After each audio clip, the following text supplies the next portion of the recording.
Southern ब्रे और Birmingham Phoenix की टीमें जब द 100 वीमेंस कंपटीशन के मैच नंबर 7 में 2025 के इस सीजन में आपस में जब भिड़ेंगे तो दोनों टीमें इसके पहले एक-एक मैचेस इसी सीजन में ऑलरेडी खेल चुकी हैं और दोनों टीमों ने अपना पहला मैच काफी आसानी से तो नहीं लेकिन फिर भी जीता। जिसमें साउदर्न ब्रे की जो टीम है इसने अपना पहला मैच तो अगर हम बात करें इसने भी जीता, बर्मिंघम फिनिक्स ने भी जीता। लेकिन आज के इसमें जब दोनों टीमें भिड़ेंगी तो कौन सी टीम ज्यादा बेहतर साबित हो सकती है, किस टीम के जीतने की संभावनाएं ज्यादा बेहतर हैं और दोनों टीमों की तरफ से कौन सी प्लेयर बेस्ट होंगी जो कि हमारी स्मॉल लीग की टीम में आएंगी और कौन सी प्लेयर ग्रैंड लीग में रोटेट की जा सकती हैं और टीमों में लेके जिनको आप जा सकते हैं और कप्तान है वो कप्तान भी बना सकते हैं। ये जानने के लिए आपको वीडियो तो शुरू से अंत तक देखना पड़ेगा। बाकी पिच रिपोर्ट से अगर आप शुरुआत करें तो ये match the Rose Bowl Southampton के उस मैदान पर खेला जाएगा 10 अगस्त को 3:30 पर भारत के समय के हिसाब से शाम को, वहां के लोकल टाइम के हिसाब से इसी में आप 4.5 घंटे घटा दीजिए उसी तरीके का टाइम होगा। तो निश्चित तौर पर जो टाइमिंग है वो तो काफी हद तक दिन के मैच की है। तो दिन का एक द 100 मैच यहाँ पर जब खेला जाएगा इस द रोज बॉल साउथहैम्पटन के मैदान पर, तो वहां पर पिछले जो कुछ मैचेस खेले गए उसके बेसिस पर पिच रिपोर्ट को समझने की कोशिश करें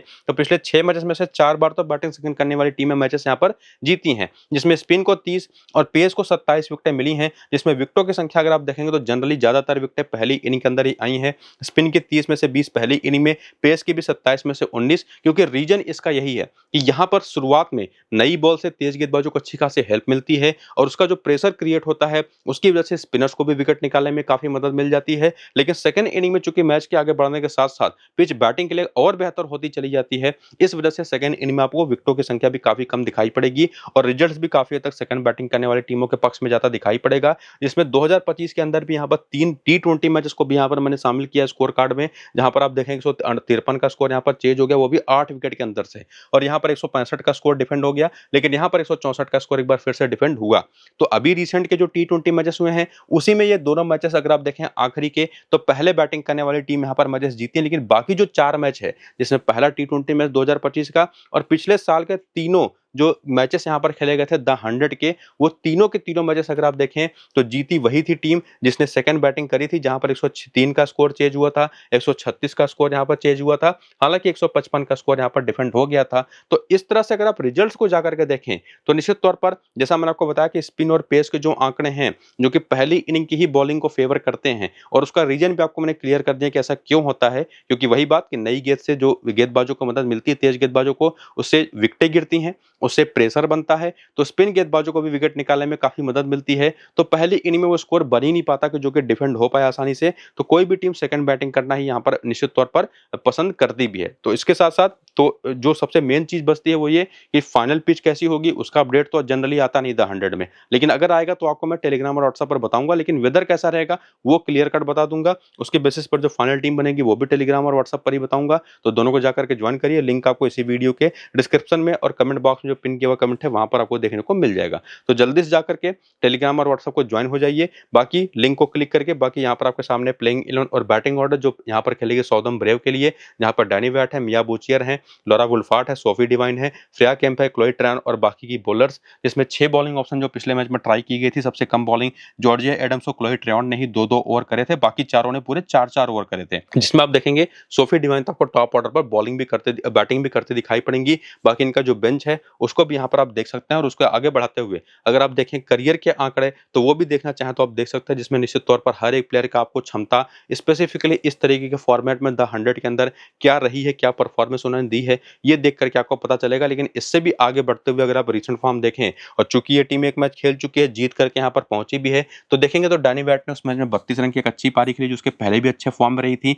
तो एक अच्छी प्लेयर तो बनती है जिनको आप टीम में लेके जाएं। मया बुचेर का ना तो फॉर्म बेहतर रहा है, ना तो पिछले मैच में चली, जबकि लॉरा वुल्फार्ट का फॉर्म उसके पहले बहुत अच्छा नहीं था आखिरी के 3 मैच में, लेकिन निश्चित तौर पर ये ग्रो कर रही थी, फॉर्म को गेन कर रही थी, जिसको उन्होंने पिछले मैच में निश्चित तौर पर एक अच्छे टर्म पर लेकर के आई और 42 रन के नाबाद पारी खेली, तो ये भी एक बढ़िया एक सिलेक्शन ऑप्शन बन जाती है। इसके बाद सोफी डिवाइन, जिनका ना तो बल्ले से खाता खुला ना तो बॉलिंग से, लेकिन पूरे 4 ओवर करे, बैटिंग में भी नंबर 4 पर आ रही हैं, और जैसी ये प्लेयर है ना, ये तो कप्तान कप्तान की भी बना दी सेफेस्ट ऑप्शन है, तो इनको तो आप ड्रॉप कर नहीं सकते। इसके बाद फ्रेया केम्प जो सिर्फ और सिर्फ बैटिंग कर रही है, फिलहाल बैटिंग में अच्छे फॉर्म में थी भी, थी पिछले मैच में, लेकिन नहीं चली। जबकि क्लोई ट्रेवन की बात करें जिन्होंने 2 ओवर करे और बॉलिंग करते हुए अगर आप देखेंगे ना तो रिसेंट टाइम में ज्यादा विकेट इनको मिली भी नहीं है।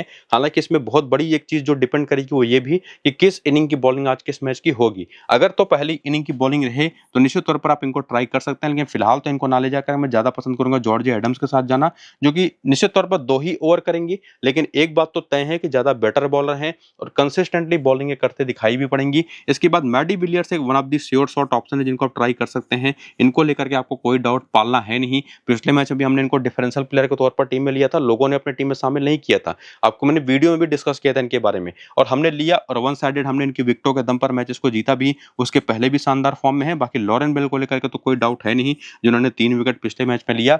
बाकी टिली कॉटिंग कोलमैन जो कि एक और लेफ्ट आर्म ऑर्थोडॉक्स बॉलर इस टीम के अंदर हैं, आप इनको प्रेफर करेंगे या इन दोनों में से कोई एक स्पिनर प्रेफर करेंगे, ये डिपेंड करेगा पूरी तरह से आप पर। अगर लॉजिक अप्लाई करें तो निश्चित तौर पर चूंकि ये दोनों जो है ना, इसमें से किसी एक को ही लेना है, तीनों में से किसी एक को बैटिंग भी ये दोनों करके दे सकते हैं, तो निश्चित तौर पर, और उसमें भी क्लोई ट्रेवन थोड़ा सा और ऊपर आती हैं, तो मेरे हिसाब से बेटर ऑप्शन है। ज्यादा बेहतर बॉलर पिक करना तो आप जॉर्ज एडम्स के साथ जाइए, ज्यादा बेहतर बॉल बैटिंग ऑलराउंडर को पिक करना तो आप जाइए क्लोई ट्रेवन के साथ। तो ये चीज आपको करनी है। बाकी 5 प्लेयर तो हमारी पक्की तौर पर टीम में आती हैं इस टीम की तरफ से, अपनी स्मॉल लीग की टीम बनाते हुए। ये बात हमने यहाँ से क्लियर कर ली है।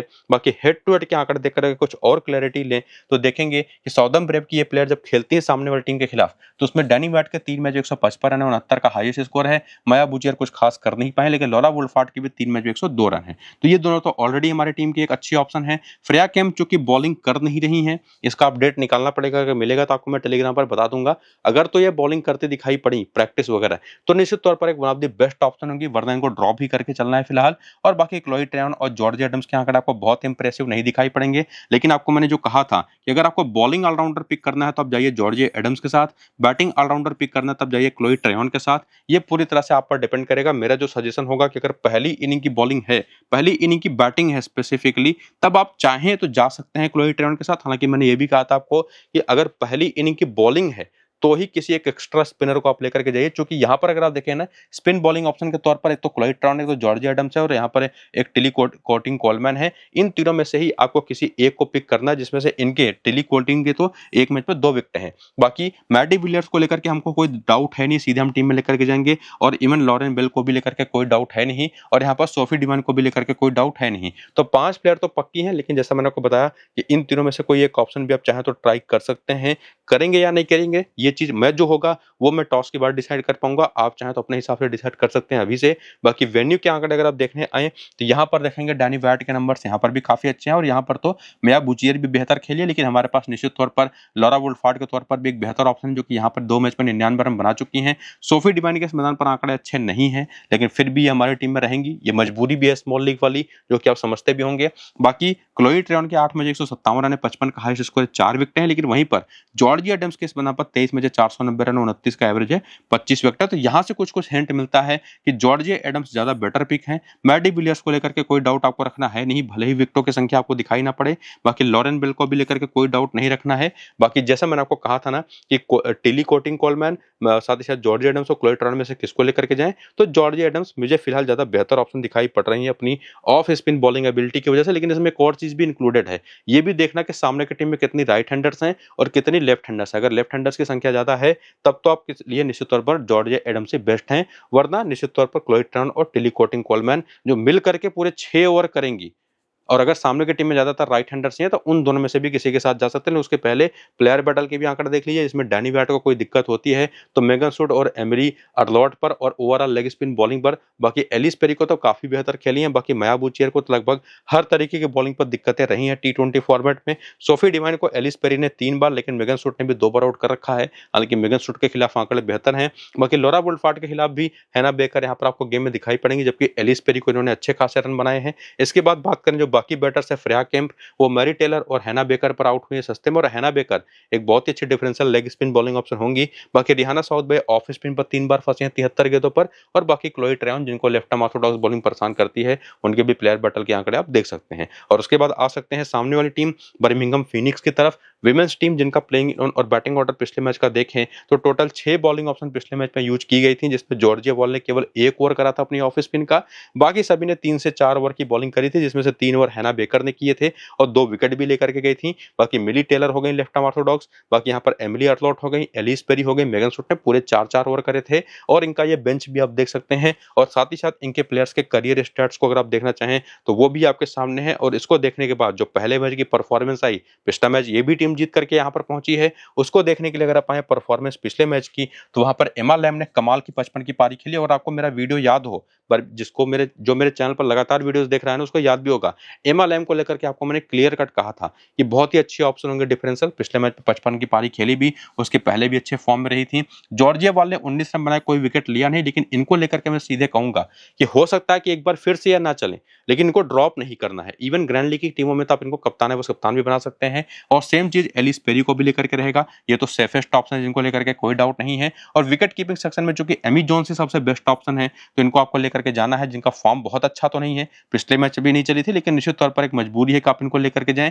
बाकी 3 ऑप्शन को तो आप सीधे ड्रॉप कर सकते हैं, लेकिन एमिली अर्थलॉट जिन्होंने 2 विकेट लिया, हैना बेकर इन्होंने भी 2 विकेट लिया पिछले मैच में, मिली टेलर ने 1 विकेट लिया, इसके पहले भी अच्छे फॉर्म में रही थी। और मिली टेलर के साथ एक एडवांटेज ये है कि बैटिंग भी ठीक ठाक करके दे सकती हैं। तो ओवरऑल इस टीम की तरफ से तो 7 ऑप्शन ऐसी हैं जो कि काफी बढ़िया है, जिनको आप सीधे टीम में लेकर के जा सकते हैं। मेगन सूट भी एक 8वीं ऑप्शन बन जाती हैं, जो कि निश्चित तौर पर पिछले मैच में तो सफल नहीं रही, लेकिन एक इतनी बड़ी खिलाड़ी हैं कि इनको ड्रॉप करना बड़ा मुश्किल हो जाता है। तो निश्चित तौर पर ये टीम अगर आप कंपेयर करें तो ज्यादा स्ट्रांग और ज्यादा वेल बैलेंस्ड है सामने वाली टीम के कंपेयर में। इवन जो खिलाड़ियों को लेकर मैं कह रहा था ना कि इनको सीधे ड्रॉप कर दीजिए, वो भी पिछले मैच से बड़ी कमाल की पारियां खेल करके 21 और 23 नंबर की यहाँ पर पहुंची हैं। तो परफॉर्मेंस तो काफी अच्छी स्ट्रांग रही पिछले वाले मैच में इनकी प्लेयर्स की।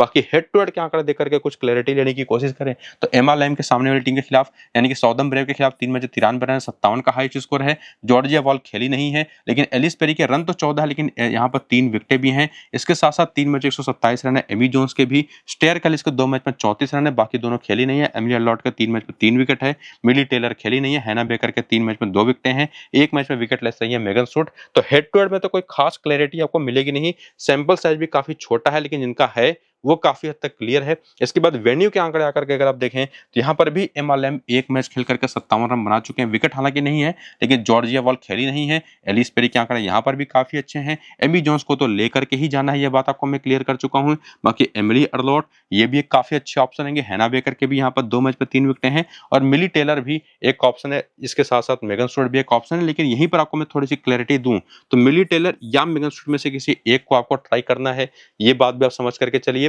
और उसके साथ साथ हैना बेकर को आप तभी ट्राई करिए अगर पहली इनिंग की बॉलिंग है, तो ये चीज आप क्लियरिटी के साथ लेकर के चल सकते हैं। बाकी ऊपर से जो चारों खिलाड़ी हैं इनको लेकर के कोई डाउट आपको दिमाग में रखना है नहीं। तो निश्चित तौर पर नीचे से 2 से 3 प्लेयर, ऊपर से 4 प्लेयर पक्के तौर पर यहां पर आती हैं। और इस पूरे डेटा एनालिसिस को समझ करके एक बात तो क्लियर है कि बर्मिंघम फीनिक्स की टीम में ज्यादा बेटर दिखाई पड़ती है। बाकी प्लेयर बैटल के आंकड़े इनके भी आप देख लें तो Emma Lamb left arm orthodox bowling पर फंसती है। मैडी विलियर्स ने एक बार आउट कर रखा है, एक बार जॉर्जिया एडम्स ने, दोनों ऑफ स्पिनर्स हैं। इसके बाद बात करें जॉर्जिया वॉल, क्लोई ट्रेवॉन पर एक बार आउट हुई है, लेग स्पिन पर भी काफी बुरी तरह से असफल रही है, 20 के आसपास का बैटिंग एवरेज है। एमी जोन्स भी लेग स्पिन पर फंसती है। बाकी सोफी डिवाइन को बेहतर खेला है, क्लोई ट्रेवॉन को भी अच्छा खेल गई है। मैडी विलियर्स पर भी आप कह सकते हैं कि ठीक ठाक खेली है। और बाकी एलिस पेरी को सोफी डिवाइन ने 3 बार आउट कर रखा है। बाकी मैडी विलियर्स और जॉर्जिया एडम्स यानी कि ऑफ स्पिन बॉलिंग वो काफी यूजफुल है इस टीम के खिलाफ। और उसके बाद बात करें स्टेयर कैलिस, एलिसा लिस्टर और मैरी केली, तो इनके भी प्लेयर बैटल के आंकड़े आप देख सकते हैं। और ये समझ तो सकते हैं आप कि निश्चित तौर पर बर्मिंघम फिनिक्स की टीम तो फेवरेट है, लेकिन जब अपने फैंटेसी की टीम में बनाने जाएंगे तो देखेंगे एलिस पेरी और लॉरेन बेल ये सभी की कप्तान है, बस कप्तान है, पिछले मैच में परफॉर्म करके आई हैं। लेकिन उसी में सोफी डिवाइन है, एमिली अर्थलॉट है, डैनी बैड भी हैं, जिनको आप डिफरेंशियल प्लेयर के तौर पर ट्राई कर सकते हैं, जो कैप्टन और वाइस कैप्टन। और अभी के लिए स्मॉल लीग की ये टीम बना करके आप सेव कर सकते हैं। बाकी जो फाइनल टीम रहेगी वो वेदर को देख करके, और अगर मिलता है तो पिच को देख करके, वो सारे अपडेट्स आपको मैं टेलीग्राम और व्हाट्सएप पर दे दूंगा फाइनल स्मॉल लीग की टीम के साथ। तो उसको जाकर के ज्वाइन कर लीजिए, लिंक आपको डिस्क्रिप्शन में और पिन कमेंट में इसी वीडियो को देखने को मिल जाएगा। बाकी वीडियो शुरू से अंत तक पूरा देखिए, वो सबसे इंपॉर्टेंट है। इसको फिलहाल यहीं पर करेंगे खत्म, चलते हैं, नमस्कार।